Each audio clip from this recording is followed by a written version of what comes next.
Elijah is such an amazing piece, and oratorio is an amazing genre because it contains so much diversity. Oratorio was typically performed during a Lenten season because opera was banned during that time. So this is during the 18th and 19th centuries. This is what people would go do on a Friday night. They couldn't go to the opera, so they go see an oratorio. It wasn't meant to be a part of a church service. That's a really important point to put out.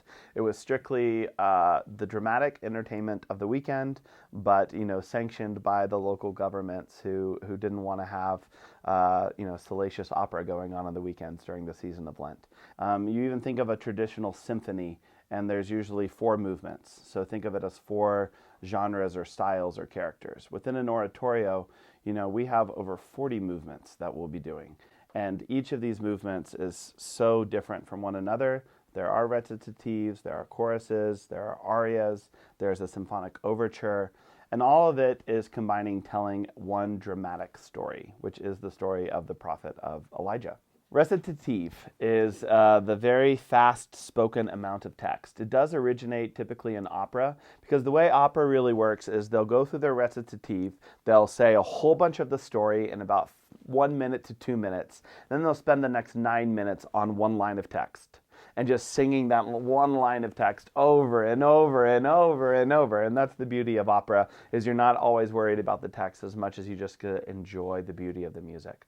But we do need to move the story along. So then comes the next recit, and we move the story along. And then we talk about how much we love somebody, right? So similarly though, here in oratorio, recitative is really used to set up the aria. So a recitative almost always, if not exclusively, precedes an aria.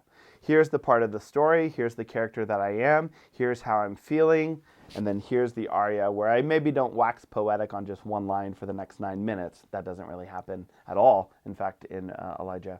But it sets the scene for that aria. It changes the narrative, it changes the character. It allows them to kind of set the scene and then for them to sing their beautiful aria. Recitatives are also typically only accompanied in Elijah by the strings, although a few of the other instruments do play a part. And that's very typical of the time. It's a smaller, reduced texture. Audiences can listen to that part of the story. Then the full orchestra joins in for the aria. So it's a textural difference as well.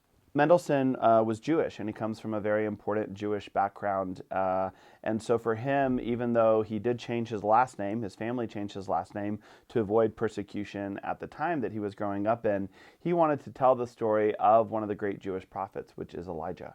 And so in doing so, he was able to honor his lineage, his heritage, in a way that still fit within the Christian oratorio idiom. And that's why it's important to him personally and why he chose this character and this subject. It's one of his most serious works. This is the largest and longest piece that he really wrote, especially that includes choruses. But he had written one, if not two, oratorios previously for this. In fact, the success of his oratorio Paulus at the Birmingham Festival led them to commission him again for another one. And that's when he went with Elijah, which was the topic he really wanted to go after. That story comes from the Old Testament. He's an interesting character, but he's one that Mendelssohn had wanted to tell the story of for quite some time. And so he took the opportunity when he received the commission from the Birmingham Festival to compose this piece about Elijah. Elijah is an Old Testament prophet from the Bible, and he's a bit of a loner in many ways. He was always against something, and he was having to continue the presence of God within the land that he was at. But whether he was coming up against prophets of other false gods, whether he was coming up against King Ahab or Queen Jezebel, he was always having to go against the grain. And that's one of the things I love about the story of Elijah, that even when he felt like he was down and out, he always found the inner strength, both from himself and from God, to persevere and to keep going on. And in the end, he always wins. And that's what's great about him. So there's kind of 4 or 5 main scenes within the oratorio. And even though they always begin with kind of Elijah being the underdog, Elijah always wins. So Mendelssohn did typically write his oratorios in German, but since it was commissioned by the Birmingham Festival, he did have someone translate it for the premiere into English. And so now it is typical to sing it in either English or German. Henry and I both felt strongly and passionately that we would present it in English, because we want people to be able to understand the story and not have to be reading a translation.